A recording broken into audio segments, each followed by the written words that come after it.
I don't know whether you're very much aware about the President, John Dramani Mahama, having forwarded to the Chief Justice a petition on the Commission on Human Rights and Administrative Justice.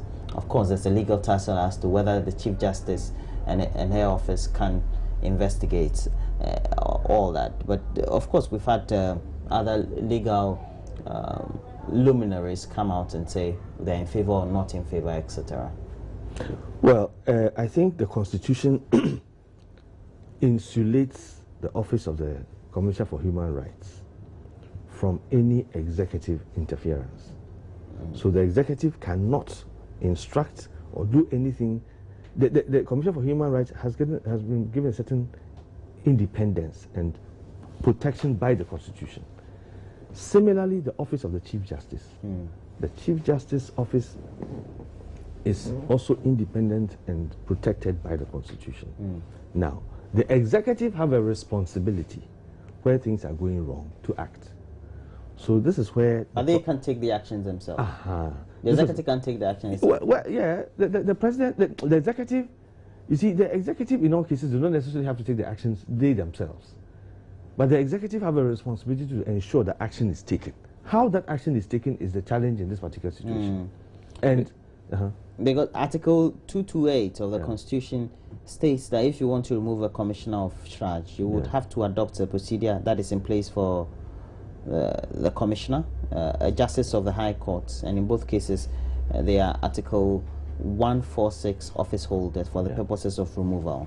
And so the president may not have erred in itself sending the petition to the Chief Justice. Yeah, that is correct, but I don't know too well about the Constitution, but I think there's another provision that in spite of this, which puts the commissioner in the same category as those office holders, there's another article that actually specifically insulates the Commissioner of Human Rights from, executive interference. How the executive can establish a case to make a case with the office of the Commissioner for Human Rights is how I think they have to deal with it.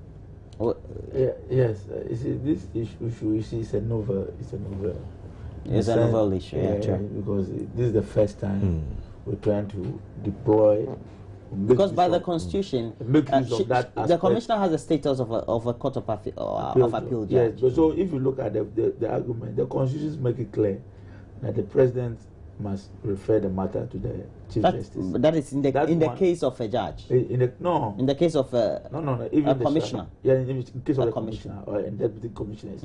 But the issue which Honorable Ayiko raised, which I'm very in tune with that argument, is that and we need to respect authorities. Persons like Ayiko who has been Attorney General, when he raised issues, we should look at it very carefully.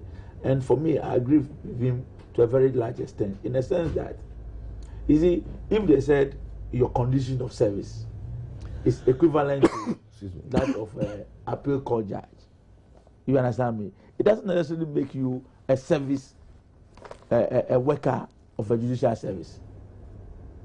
You understand me? It is your condition of service as a conditional. It's just your status. It's just your status. Your condition of service is equivalent to those of the appeal court judge and all. You understand me? But it doesn't make you. So who will investigate you if there's something wrong while you're in? That's how come he's saying that a church commissioner is a public servant. So and like the public servant, you have also there's a condition in one of the articles. Supposed to be a committee.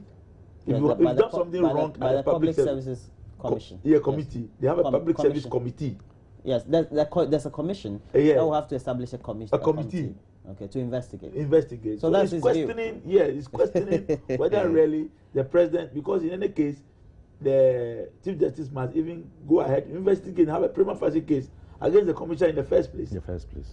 So that the judicial service or the judicial council have the right to punish or deal with issues concerning the commissioner, whilst it's not a judicial service staff.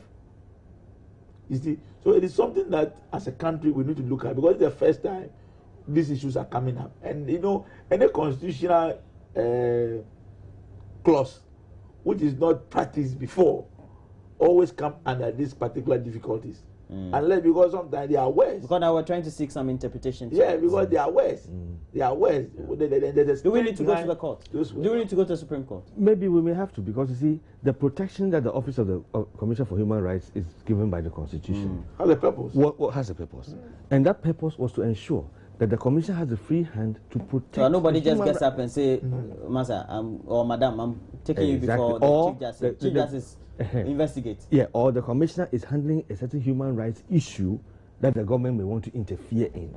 You see, it never anticipated this type of problem where certain the investigator himself now becomes subject will be in limbo. Okay, I get your point.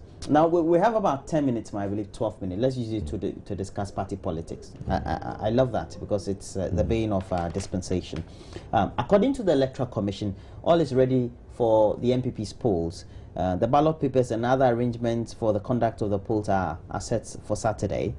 And according to the Principal Public Relations Officer, we have as detailed register 140,000 delegates across the country, and they will decide the fate of Alan Kwejo Chamanting, Nana Dankwe Kufuado, and also Francis Adainimo.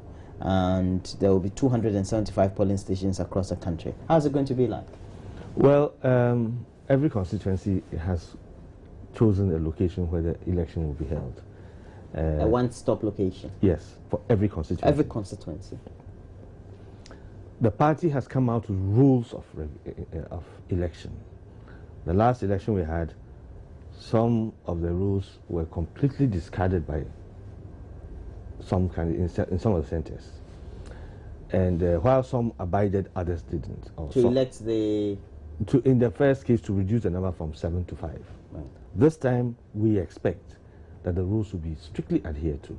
And any attempts by anybody to violate those rules will be very heavily resisted. We're not going to allow it. We cannot, as a party, stand up and be fighting for the rights of people and the rule of law and people going by regulations. And then when it comes to our own internal contest, you tend to flout. We just throw it out of the window. That one, we can't accept it. We should not be entertained. We will not allow it. So this time round, the rules have been set. They have been circulated and made clear to all the candidates and those working with the candidates, so that the conduct of the election is smooth, free, transparent, without any intimidation or coercion or anything like that. So we look forward to as at now, the information we get is that all is virtually in place for the election. NDC member Bright, what's your observation prior to the Saturday's event? Yes, we wish them well, and we are preparing ourselves to meet them both for both as a political party. But I think I'm enjoying the debate so far. Was Alan has turned the debate into ability and capacity rather than ambition. I think that's a new dimension. I enjoy that part of the debate, where people should be looking at people's capability and ability than ambitions. Because in this country, everybody just gets up and say, I want to be this, but people don't evaluate the track records of people, how they've been able to perform in the past and all that. They always say, oh, this man wants to be this, so then you get people supporting him. So we should try to, as a country, if we want to get the right people in place to manage affairs for this country, then we should be looking at people's track record, people's capacity, people's capability. I think that's a good area to go into. Yeah. But right, doesn't it go hand in hand? You have the capacity, and so then you tend to develop the ambition later on. Yeah, that's why. No, yes. Because you have the ambition, you build your capacity towards it. You see, I don't think that should be the case. Because you see, or you think your ambition, people think that is their birthright to be ambitious to a certain level. You see, sometimes it is just because people belong to a certain category, or people belong to certain associations. Because of that, they think that they can be this and they can be that. but they don't look at themselves and see what capability, what capacity they have. And that's the angle as a country we should be looking at. Before we appoint people to positions, we should look at their capacity and capability. But I actually enjoyed that debate, that we should be looking at people's capability and capacity to do things before we even give them appointments and positions. Because it looks like sometimes we look at people come, I want to be a minister, I want to be this, and we don't actually take our times and look at their track records and see what they've been able to do, what is their capacity. And that's key for me. I enjoyed that debate.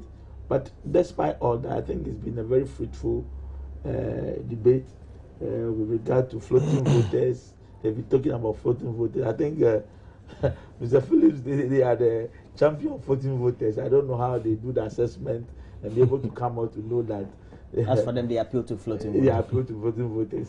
I don't know. Maybe they have some scientific basis of coming up with those things. Well, that's my only. But Mr. Lando, before you get access to the floating voters, you need to pass the mark of the delegates. And now we're told that you have over 141,000 delegates. Yes. Well, 700 and how many are already.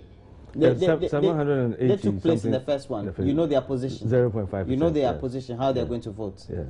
So, but Nanado, you are with Alan Chairman. Nanado he's been making inroads. If you don't even know, let me just show you.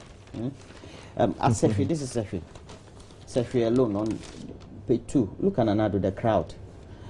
I mean, the way he's campaigning is almost like huge rallies. Roland. Almost like national campaign. Roland, let me tell you that this picture on page 2 of the Daily Guide was not taken at Sefri. I am telling you that. I wouldn't know that. It's on page 2. I have said it. You let me read. Perhaps you haven't seen it. So I have the seen crowds it. at the rally grounds. Insets Nanado Danko Ekufuado, and it's at which captioned, rally ground? Nana which electrifies rally Sefri. Oh. Mr. London, just say, you see, yesterday's tour took Nana Adodanko Ekufuado to Sefri, also Draboso and Asankregwa, all in the northern part of the region. Yeah. And the crowd huge. Oh, there's a Don't picture. you get frightened by all this? My brother, there's a picture on page 2 of the Daily Guide with a large crowd. There's an insertion in that picture of Nanado in that picture. And the story is telling you that that is Sefri. And I'm telling you that that picture is not Sefri. I am telling you. I have said it. So if anybody disagrees with me, they should come up and tell me. Yes. There's a scenario. The last week, there was a tape that was going around in which we had a minority leader saying all other things, and later he came to clarify it was a caucus discussion, and they were looking at how they could adequately make use of resources while campaigning. Do you think that as political parties you need to be going around recording each other just because you want to get into position? You see, especially in Parliament, it is the way, honestly speaking, the NPP are going around their campaigns. That's the difficulty. You know, there are a lot of young men, honestly speaking, who, when you talk to them one-on-one, have a different view from what some of their leaders have. And they are having a difficulty of airing it out. That's the problem. That is where the problem is. It is not about just ordinary recording. The young men want to prove to the elderly and those outside the realm of Parliament that their views there are not. Other people in Parliament who also have other views, who have dissenting views from what the leaders have. And what is a better way of doing it? Because when you go and say it, they may not believe you. They may not believe you. Do you understand me? I know somebody who doesn't belong, but he's a member of my committee. Anytime I thought he talked, they shut him down. He cannot talk. But you can see clearly from where he stands. And they know. You understand me? But he's in a minority. That's the whole point. No, the point is that he's in a minority. You may not know. Mr. Lando, he's in a minority. You see, that is why we have some votes and the large votes. Yeah, we have some votes. That's why we have that's how come recordings will happen. That's how come recordings will happen. Recordings will happen because minorities are gagged. Is that what you're saying? As a political party, where minority leader can come out with a position as far as a national elections of a flag bearer is concerned, then you expect these things to happen. Because you are supposed to hold on the minority. You are supposed to have it united. United, where everybody can air his view. But if the minority leader take a position with regard to internal elections, then you expect these things to happen. I can tell you. I don't blame Bright. His general secretary has been going around talking on elections for his party as well. So, well, I don't want to go into that one. But my brother, in the new Patriotic Party, there's some hypocrisy going on. There are a lot of people. I don't see why people can't come out and air their views. Because yesterday the Daily Graphic said front runner is Nana Ado Dankwa. Well, that was a story that came on Daily Graphic. Okay. That's the story that came on Daily Graphic. And there's a view of certain people that came. And the story came the way it came. Read the bottom end of the story. I'm not going to go into that one. I have a lot of respect and appreciation for Nana Akufo-Addo. I believe he has done well for our party. We need to contest the 2016 election. We are going to contest President Mahama, who is incumbent. The person we are going to, who I believe can beat President Mahama, is Alan Kyerematen. He has a track record. He can match him boot for boot. He is a man who will come and think outside the box. He's the man who's come to rescue Ghana. That's why I support Alan. Now, there are certain things that are going on. Last Friday, when Alan was going around the various constituencies in the Bronga region, some young man who supports Allah was speaking on the radio station. What did he say? He said, look, Ghanaians want somebody who is gentle, who is peace-loving. After all, Atamils was Asumdwehene. And some people in our party who came out clear that they support Nana Akufo-Addo didn't understand. They went to the studio. They beat up this man. Beat him up. Was he beating or just disciplined a little? He was beaten up. Beaten up. I'm waiting to hear Nana Addo condemn that action. I was on the network people yesterday. Who went? Yes. Are they Nana Addo's people? They have declared that they are Nana Addo supporters. Nobody.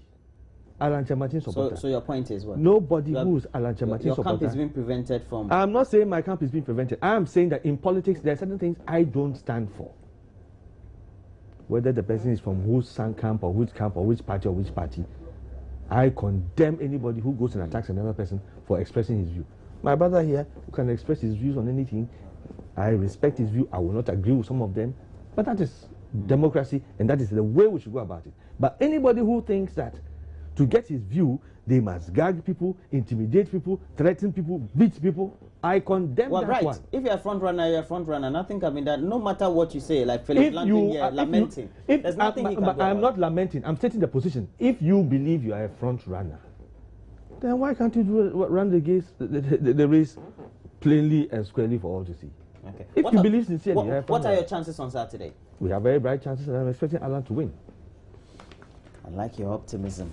Yes. Yeah, I don't know. I haven't conducted any scientific polls, so I can't make. You should go on the campaign trail and see what is happening on the ground, and compare it to these pictures that come and tell you that this is safety when it is not safety. All right.